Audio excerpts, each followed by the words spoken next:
দক্ষিণ কোরিয়াতে মোটামুটি আপনারা 4 থেকে 6 লাখ টাকার একটা বাজেট রাখলে এবং এভারেজ একটা প্রোফাইল হলে আপনারা দক্ষিণ কোরিয়াতে যেতে পারবেন। আর কারো যদি প্রোফাইল অনেক ভালো থেকে থাকে IELTS 6.57 বা তারও বেশি থাকে, সেক্ষেত্রে তার স্কলারশিপের পরিমাণটা বাড়বে এবং তার খরচটা মোটামুটি 1 থেকে 2 লাখে চলে আসবে। আসসালামু আলাইকুম, মেহেদী হাসান বলছি। আশা করছি আল্লাহর অশেষ রহমতে আপনারা অনেক বেশি ভালো আছেন, সুস্থ আছেন। আলহামদুলিল্লাহ আমিও ভালো আছি, সুস্থ আছি।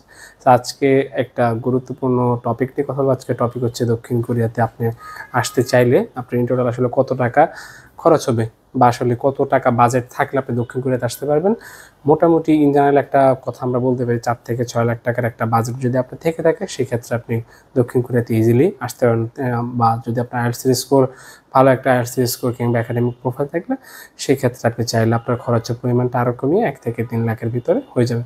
সো আজকে পুরো সময় জুড়ে আপনার বলবো কীভাবে কোন কোন জায়গায় খরচগুলো হবে বা টোটাল কত টাকা খরচ করলে আপনি ইনশাল্লাহ দক্ষিণ কোরিয়াতে আসতে পারবেন। তো শুরুতেই আসি, দক্ষিণ কোরিয়াতে অবশ্যই আপনি স্টুডেন্ট ভিসা আসতে চাইলে আপনাকে অ্যাপ্লিকেশন করতে হবে। সো দক্ষিণ কোরিয়া অ্যাপ্লিকেশন ফিটা মোটামুটি $50 থেকে $100 মতো হতে পারে। সো এটা ডলার রেট আপ ডাউনের কারণে মোটামুটি 6,000 টাকা থেকে 11,000 টাকা বা 12,000 টাকা পর্যন্ত হতে পারে। তারপরে এটা হচ্ছে ডিপেন্ড করে আপনি কয়টা ইউনিভার্সিটিতে অ্যাপ্লিকেশন করছেন। একটা করলে একটা, দুইটা করলে দুইটা, অনুরূপভাবে আপনার খরচটা বাড়বে কিংবা কমবে। অনলাইন অ্যাপ্লিকেশনের পাশাপাশি আপনার ডকুমেন্টসগুলো ইউনিভার্সিটিতে পাঠাতে হবে। তো সেই ক্ষেত্রে আপনার কিছু টাকা খরচ হবে ডকুমেন্টসগুলো রেডি করতে, যেমন আপনার একাডেমিক ডকুমেন্টসগুলো আপনার সত্যায়ন। অ্যাটেস্টেশনের মধ্যে প্রথমে শিক্ষা বোর্ড থেকে করবেন। সো বোর্ড থেকে করলে আপনার বিভিন্ন বোর্ডে আসলে বিভিন্ন রকমের কস্টিংটা আছে। এটা আপনার নিজস্ব বোর্ডে গিয়ে আপনি কথা বলে দেখে নেবেন। কোথাও 100 টাকা বা 200 টাকা করে পার পেজ, বা কোথাও পুরো সেট মেবি 400 টাকা এরকম করে সেটা আপনার বোর্ডের সাথে কথা বলে দেখে নেবেন। আর শিক্ষা মন্ত্রণালয় কিংবা পররাষ্ট্র মন্ত্রণালয়, এখানে কোনো রকমের টাকা লাগে না, এটা টোটালি ফ্রি এবং একদিনই করতে পারবেন। আর নোটারিগুলো 10 থেকে 15 টাকা পার পেজ নেয় এবং কোরিয়ান এম্বাসিতে আপনি অ্যাটেস্টেশন করতে পারেন। প্রত্যেকটা সেটের জন্য আপনাকে 440 টাকা করে দিতে হবে। এরও বাহিরে আপনার NIDর আপনার ট্রান্সলেশন বা নোটারি করতে হবে, বা ফ্যামিলিয়েশন সার্টিফিকেটের নোটারি করতে হবে, এটা আপনাকে রেডি করতে হবে। বা আরও যদি কারো কোনো নাম সংশোধন কিংবা অন্য কোনো রকমের যদি ডকুমেন্টস লেগে থাকে ইউনিভার্সিটিতে, প্রত্যেকটা ইউনিভার্সিটিতে ডিফারেন্ট আপনার ডকুমেন্টস লেগে থাকে। তো সব কিছু আপনাকে ওই ইউনিভার্সিটির যে ওয়েবসাইট আছে সেখানে গেলে আপনার পেয়ে যাবেন। সেই ডকুমেন্টগুলো রেডি করতে মোটামুটি আপনার 5 থেকে 10,000 টাকার একটা খরচ আমি ধরলাম। শুধু আসলে আপনি ডকুমেন্ট অ্যাটেস্টেশন করতে গেলে কি আপনি বাসে যাবেন, না সিএনজিতে যাবেন, না উবারে যাবেন, না বাইকে যাবেন, তো অনেকগুলো বিষয়ের উপরে আসলে খরচগুলো ডিপেন্ড করে। টোটালি খরচটা আপনার নিজের উপরে ডিপেন্ড করবে। সো আপনার ইউনিভার্সিটিতে অ্যাপ্লিকেশন হয়ে গেল, ডকুমেন্টগুলো আপনি পাঠিয়ে দিলেন। তো পাঠাবেন কীভাবে? DHL এর মাধ্যমে। সেটা হচ্ছে কুরিয়ার করবেন। তো DHL ফি হচ্ছে বর্তমানে 3,200 টাকা। সো এটা হচ্ছে ডলার রেটের কারণে আপ ডাউন করতে পারে, কমতে বা বাড়তে পারে। তো DHL ফি যদি আপনি 2টা ইউনিভার্সিটিতে পাঠান, সেক্ষেত্রে আপনার 2টা ইউনিভার্সিটিতে DHL ফি। আর যদি একটাতে পাঠান, সেক্ষেত্রে একটা ইউনিভার্সিটি DHL ফি। এবার আসি যে ব্যাংক স্টেটমেন্টের বিষয়। সো আমাদের দেশের যে দক্ষিণ কোরিয়াকে মোটামুটি মিডল ক্লাস ফ্যামিলি বা লোয়ার মিডল ক্লাস ফ্যামিলির স্টুডেন্টরা চুজ করে থাকে। তো সেই ক্ষেত্রে দেখা যায় যে ব্যাংক স্টেটমেন্ট অনেকে চাইলে নিজের ওভাবে থাকে না। যদি আপনি নিজের ব্যাংক স্টেটমেন্ট থেকে থাকে $20,000, যেটা বাংলা টাকা বর্তমানে 23 থেকে 24 লাখ টাকা, এটা যদি নিজের থেকে থাকে, সেক্ষেত্রে তো আপনার ব্যাংক স্টেটমেন্ট রেডি করার জন্য কোনো রকমের টাকা আপনাকে দেখাতে হবে না।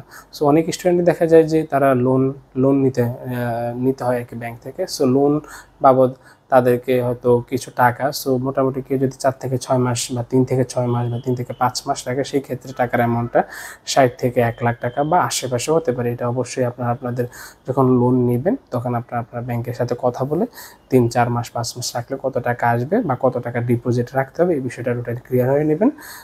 লোনের বিষয়টা যেমন ধর্মীয় এবং সামাজিকভাবে এটার ভিন্ন একটা প্রতিক্রিয়া আছে। সুতরাং এটার দায়বদ্ধতাটা আপনি অবশ্যই আপনার দায়িত্বে লোন নিয়ে থাকবেন। তো এবার হচ্ছে আপনি ইউনিভার্সিটি অ্যাপ্লিকেশন করে ফেলেছেন, ডকুমেন্টস পাঠিয়ে দিচ্ছেন। এবার হচ্ছে আপনার ইন্টারভিউ হবে। সো আপনার ইন্টারভিউ বা আপনার ওভারঅল প্রোফাইলের উপর ডিপেন্ড করে আপনাকে অফার লেটার দেওয়া হবে। সো অফার লেটারে সেখানে আপনার টিউশন ফিটা থাকবে। দক্ষিণ কোরিয়ার মূল খরচটা মূলত আসলে এইখানেই, টিউশন ফিটা। সো টিউশন ফিটাও আলহামদুলিল্লাহ অনেক কম, যদি আপনি অন্য অনেক দেশের সাথে চিন্তা করেন, ইউরোপ বা USA, কানাডা, অস্ট্রেলিয়া, বিশ্বে বা জাপানের সাথে যদি আপনি কম্পেয়ার করেন, সেক্ষেত্রে দক্ষিণ কোরিয়ার টিউশন ফিটা অনেক কম। বা দক্ষিণ কোরিয়া আসলে স্কলারশিপ সিস্টেমটা অনেক ভালো। আপনি চাইলে আপনার একাডেমিক প্রোফাইল যদি ভালো থেকে থাকে, তাহলে আপনি অনেক ভালো স্কলারশিপ পাবেন। 30% থেকে শুরু করে 100% পর্যন্ত আপনি স্কলারশিপ পেয়ে যাবেন আপনার একাডেমিক প্রোফাইলের উপরে ভিত্তি করে। সো এইখানে আপনার ওভারঅল রেজাল্টের উপরে যেমন দং ইউনিভার্সিটিতে আপনার 6.5 থাকলে ব্যাচেলরে আপনি 100% স্কলারশিপ পাবেন, বা অন্যান্য ইউনিভার্সিটিতে 6.5 বা 7 থাকলে আপনি 50 বা 70% স্কলারশিপ পাবেন। ইভেন তো আপনি যদি 5.5 থাকে কিছু ইউনিভার্সিটিতে 30 থেকে 50% স্কলারশিপ পাবেন। সো এটা টোটালি স্কলারশিপ সিস্টেমটা ডিপেন্ড করবে ইউনিভার্সিটি এবং সাবজেক্টের উপর, সেই সাথে টিউশন ফিটা ডিপেন্ড করবে ইউনিভার্সিটি এবং সাবজেক্টের উপর। পাবলিক ইউনিভার্সিটি টিউশন ফিটা একটু কম হবে, প্রাইভেট ইউনিভার্সিটি টিউশন ফিটা একটু বেশি হবে, তবু খুব বেশি না। টোটাল আপনার টিউশন ফির খরচটা 2 থেকে 4 লাখ টাকা হতে পারে। আপনি যদি 100% স্কলারশিপ পান সেক্ষেত্রে আপনার কোনো টাকা পেমেন্ট করতে হবে না। আরেকটা বিষয় যে ইঞ্জিনিয়ারিং সাবজেক্টে টিউশন ফিটা তুলনামূলক বিবিএ বা হোটেল ম্যানেজমেন্ট বা ইন্টারন্যাশনাল স্টাডির চেয়ে তুলনামূলক একটু বেশি হয়ে থাকে, এটা অবশ্যই আপনাদের মাথায় রাখবেন।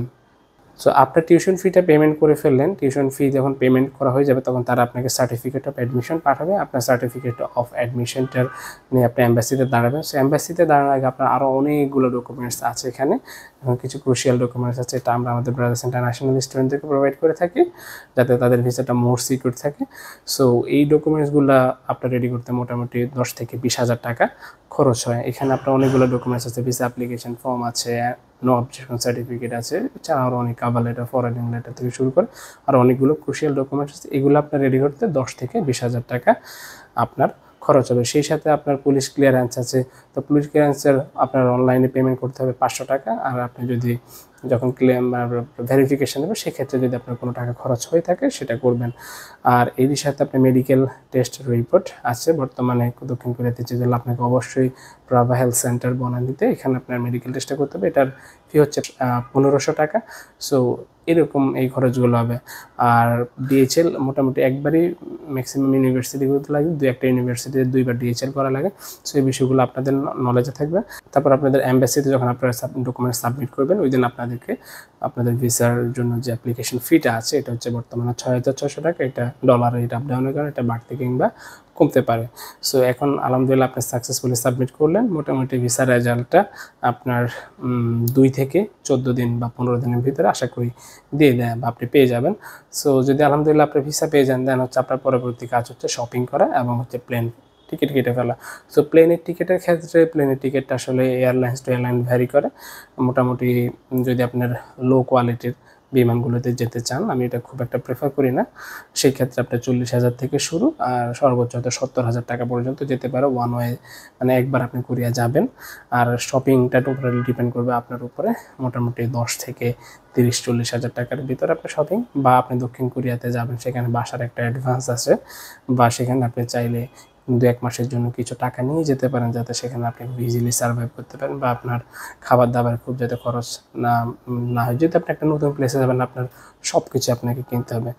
সো ইন জেনারেল শর্টে আপনাদেরকে একটা আইডিয়া দিয়ে দিলাম। আশা করছি দক্ষিণ কোরিয়াতে মোটামুটি আপনারা 4 থেকে 6 লাখ টাকার একটা বাজেট রাখলে এবং অ্যাভারেজ একটা প্রোফাইল হলে আপনারা দক্ষিণ কোরিয়াতে যেতে পারবেন। আর কারো যদি প্রোফাইল অনেক ভালো থেকে IELTS 6.5, 7 বা তারও বেশি থাকে সেক্ষেত্রে তার স্কলারশিপের পরিমাণটা বাড়বে এবং তার খরচটা মোটামুটি 1 থেকে 2 লাখে চলে আসবে। আশা করছি আপনাদেরকে বোঝাতে পেরেছি। আরও অন্য কোনো বিষয় নিয়ে ভিডিও দেখতে চাইলে অবশ্যই আমার ইউটিউব চ্যানেলটি বা ফেসবুক পেজটি ঘুরে আসবেন। আপনাদের কাঙ্ক্ষিত প্রশ্নগুলো নিয়ে আমাদের এই চ্যানেলটি সাজানো। আর কোনো বিষয় যদি আপনাদের জানা থাকে অবশ্যই আমাকে ইনবক্স করবেন। আর স্ক্রিনে দেওয়া হোয়াটসঅ্যাপ নাম্বারে চাইলে আমার সাথে কথা বলতে পারেন। আমাদের ঢাকা অফিসের ঠিকানা মতিঝিল ফকির আপেল পানির ট্যাঙ্কের সাথে মনিটর লিফটের 12 তলায় ব্রাদার্স ইন্টারন্যাশনাল। আমাদের অফিসিয়াল কার্যক্রম চলে শনিবার থেকে বৃহস্পতিবার সকাল 10টা থেকে সন্ধ্যা 7টা পর্যন্ত। আপনারা সকলে চলে আসবেন। আপনাদের জন্য অনেক বিশেষ শুভকামনা হলো। যারা দক্ষিণ কোরিয়ার ভিসার জন্য দাঁড়াচ্ছেন সকলের জন্য শুভকামনা রইল। আল্লাহ যাতে আপনাদের মনের নেক আশাগুলোকে পূরণ করে। একে অপরের জন্য দোয়া করবেন, আমার জন্য অনেক বেশি দোয়া করবেন। আল্লাহ যাতে আপনাদের সকলকে ভালো রাখুক এই দোয়া করছি। ভালো থাকবেন। আসসালামু আলাইকুম।